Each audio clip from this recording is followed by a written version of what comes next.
Race का दिन आ गया था। चारों तरफ शोर था और गाड़ियां स्टार्ट होने की आवाजें आ रही थीं। राघव अपनी मॉडिफाइड राजवंशी हाइपर स्पोर्ट में बैठा था, लेकिन ट्रैक के पीछे मौत का जाल बुना जा चुका था। अध्याय: खून से सनी रेस और आयुषी का बलिदान। घात और आयुषी की सतर्कता। आयुषी अपनी दूरबीन और स्नाइपर गन लेकर पास की एक ऊंची बिल्डिंग की छत पर तैनात थी। उसकी नजरें चील की तरह चारों तरफ घूम रही थीं। अचानक उसने देखा कि सामने वाली बिल्डिंग की खिड़की में एक सिंडिकेट का स्नाइपर राघव की गाड़ी के टायर पर निशाना साध रहा है। जैसे ही राघव की रेस शुरू हुई और उसकी गाड़ी ने रफ्तार पकड़ी, आयुषी चिल्लाई, राघव, दाईं ओर मत झुकना। दोहरा हमला।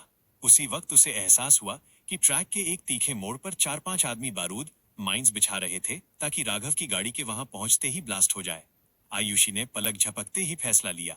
उसने अपनी स्नाइपर से उस शूटर पर गोली चलाई और उसे वहीं ढेर कर दिया।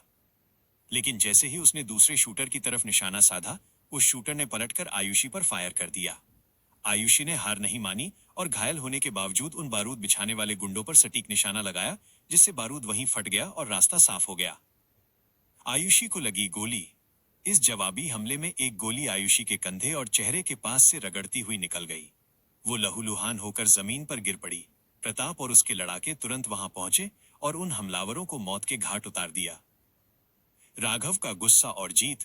राघव को वायरलेस पर आयुषी के घायल होने की खबर मिली। उसके दिमाग में खून उतर आया। उसकी आंखों में वही नीली चमक वापस आ गई। उसने अपनी कार का फोटोनिक नाइट्रो ऑन किया। गाड़ी इतनी तेज दौड़ी कि म्यूटेंट ड्राइवर्स उसे देख भी नहीं पाए। राघव ने अपनी कार से उन म्यूटेंट की गाड़ियों को टक्कर मारकर ट्रैक से बाहर फेंक दिया।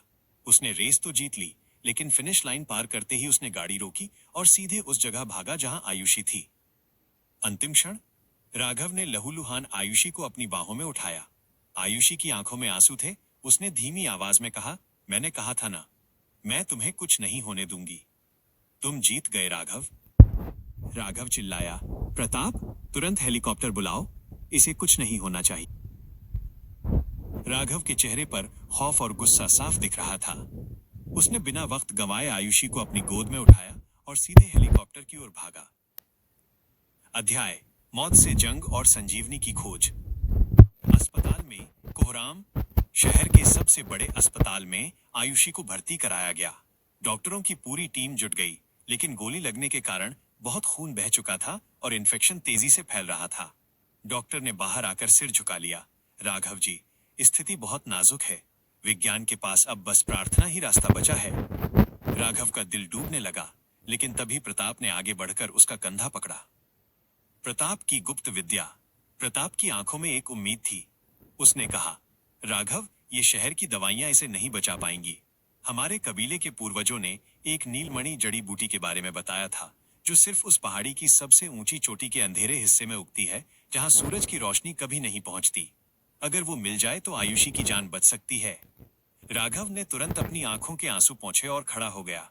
हम अभी निकलेंगे। जंगल की खतरनाक यात्रा। राघव, प्रताप और उसके सबसे वफादार लड़ाके उसी वक्त घने जंगलों की ओर निकल पड़े। ये वही जंगल था जहां जंगली जानवरों और जहरीले सांपों का बसेरा था। रात का सन्नाटा और ऊपर से बारिश ने रास्ता और मुश्किल बना दिया था। राघव ने अपनी टेलीकिनेसिस और सोनिक इंद्रियों का इस्तेमाल करके रास्ते की रुकावटों को हटाया। प्रताप ने अपनी शारीरिक ताकत से चट्टानों को रास्ता देने पर मजबूर कर दिया। कई घंटों की मशक्कत और सिंडिकेट के बचे कुचे गुंडों से लड़ने के बाद उन्हें आखिरकार वो चमकती हुई नीलमणि जड़ी बूटी मिल गई। वापसी और चमत्कार। राघव जड़ी बूटी लेकर बिजली की रफ्तार से अस्पताल पहुंचा। प्रताप ने उस बूटी का लेप तैयार किया और आयुषी के जख्मों पर लगाया। साथ ही राघव ने अपना हाथ आयुषी के माथे पर रखा और अपनी फोटोनिक ऊर्जा का एक सूक्ष्म हिस्सा उसके शरीर में प्रवाहित किया। अचानक मॉनिटर पर आयुषी की दिल की धड़कनें तेज होने लगी। डॉक्टरों के लिए ये एक चमत्कार था, लेकिन राघव जानता था कि ये उसके प्यार और प्रताप के प्राचीन ज्ञान की जीत थी। राघव का भयानक संकल्प। जब आयुषी की हालत स्थिर हुई तो राघव कमरे से बाहर निकला। उसके चेहरे पर अब शांति नहीं, बल्कि साक्षात मौत का साया था। उसने प्रताप और यश की ओर देखा और कहा, सिंडिकेट ने मेरे बिजनेस पर हमला किया, मैंने उसे संभाल लिया। उन्होंने मुझे मारने की कोशिश की, मैं बच गया। लेकिन आज उन्होंने आयुषी का खून बहाया है। अब मैं उन्हें सिर्फ हराऊंगा नहीं, मैं डार्क सिंडिकेट का नामो निशान मिटा दूंगा।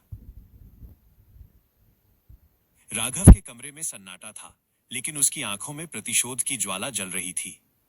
उसने यश और तरुण को बुलाया और बहुत ही ठंडी आवाज में आदेश दिया। अध्याय: आर्थिक विनाश और तड़पता हुआ दुश्मन। जड़ पर वार। राघव ने मैप की ओर इशारा करते हुए कहा, सिंडिकेट की असली ताकत उनकी सेना नहीं, उनका पैसा है। तरुण, मुझे उन सभी ठिकानों की जानकारी दो जहां से ब्लैक सिंडिकेट अपना काला कारोबार चलाता है। उनके ड्रग्स के गोदाम, हथियारों की सप्लाई चेन और उनके गुप्त बैंक खाते, मुझे सब कुछ चाहिए।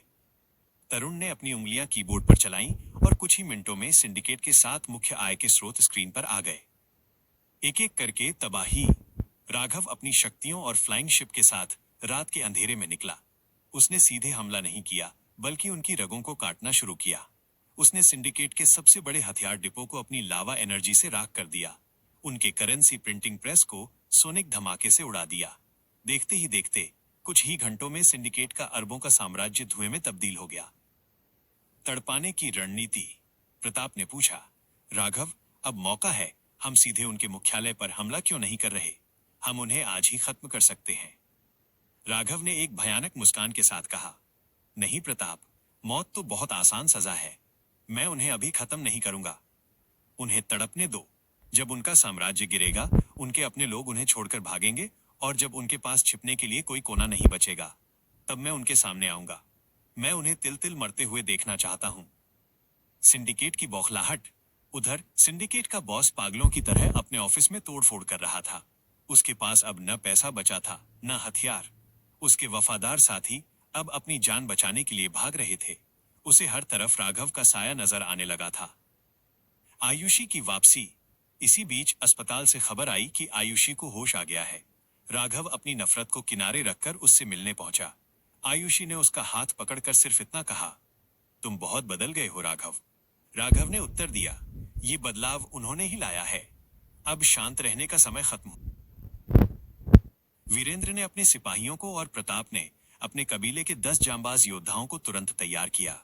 राघव ने उनकी आंखों में देखते हुए गरज कर कहा, वीरेंद्र, प्रताप, अब दया दिखाने का समय खत्म हो चुका है। ब्लैक सिंडिकेट के एक एक आदमी को ढूंढ निकालो। उन्हें ऐसी मौत दो कि उनकी रूह कांप जाए और आने वाली पीढ़ियां भी राजवंशी का नाम सुनकर थर्रा उठें। अध्याय: खूनी सवेरा और सिंडिकेट का पतन। सुबह का तांडव। जैसे ही सूरज की पहली किरण निकली, पूरे शहर और आसपास की घाटियों में गोलियों की गूंज और तलवारों की खनक सुनाई देने लगी। राघव की सेना ने बिजली की तरह हमला किया। प्रताप के योद्धा, उन्होंने अपनी हिम दृष्टि और गुप्त कलाओं का इस्तेमाल करके दुश्मनों को उनके ठिकानों से निकाल कर खत्म करना शुरू किया। वे साये की तरह आते और पलक झपकते ही दुश्मन का गला रेत देते। वीरेंद्र की टुकड़ी। वीरेंद्र ने आधुनिक हथियारों के साथ सिंडिकेट के ट्रेनिंग कैंपों और छिपने की जगहों पर धावा बोल दिया। रूह कंपा देने वाली सजा। राघव के आदेश का पालन करते हुए उन्होंने कोई रहम नहीं दिखाया। सिंडिकेट के जो गुंडे मासूमों को सताते थे, आज वे खुद अपनी जान की भीख मांग रहे थे। सुबह से दोपहर होते होते सिंडिकेट के आधे से ज्यादा आदमी मौत के घाट उतारे जा चुके थे। सड़कों पर सिंडिकेट की गाड़ियां जल रही थीं और उनके झंडे मिट्टी में मिल चुके थे। बॉस की बेबसी। सिंडिकेट के मुख्य ठिकाने पर बैठे बॉस के पास अब सिर्फ उसकी मौत की खबरें पहुंच रही थीं। उसके पास न तो अब बचाने वाली सेना बची थी और न ही लड़ने का हौसला। राघव ने पूरे इलाके को चारों तरफ से सील कर दिया था। राघव ने वॉकी टॉकी पर वीरेंद्र से कहा, बाकी बचे हुओं को भी मत छोड़ना। उन्हें पता चलना चाहिए कि जब एक राजवंशी अपनी पर आता है तो पाताल में भी जगह नहीं मिलती। राघव ने अपनी योजना को और भी क्रूर और सटीक बना दिया। उसने प्रताप के कंधे पर हाथ रखा और ठंडी नजरों से देखते हुए कहा, प्रताप, सिर्फ हथियार उठाने वाले ही गुनहगार नहीं हैं। वे बिजनेसमैन और सफेदपोश लोग भी उतने ही दोषी हैं जो पर्दे के पीछे से ब्लैक सिंडिकेट को पैसा और ताकत दे रहे हैं। उन सबको ढूंढ निकालो। जो हमारे रास्ते में आए उसे जड़ से खत्म कर दो, लेकिन जो समझदार हो और हमारे काम आ सके उसे अपनी तरफ मिला लो। हमें उनका पूरा नेटवर्क अब अपने हाथ में लेना है।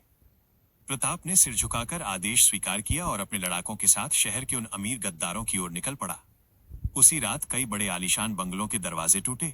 जो लोग सिंडिकेट की मदद कर रहे थे, उनके पास अब 2 ही रास्ते थे, या तो राघव की गुलामी स्वीकार करें या फिर हमेशा के लिए खामोश हो जाएं। राघव अब धीरे धीरे सिंडिकेट की राख पर अपना एक नया और अजय साम्राज्य खड़ा कर रहा था। अगला मोड़। सिंडिकेट का आर्थिक और शारीरिक ढांचा टूट चुका है। अब अब सिंडिकेट का बॉस पूरी तरह अकेला पड़ गया है।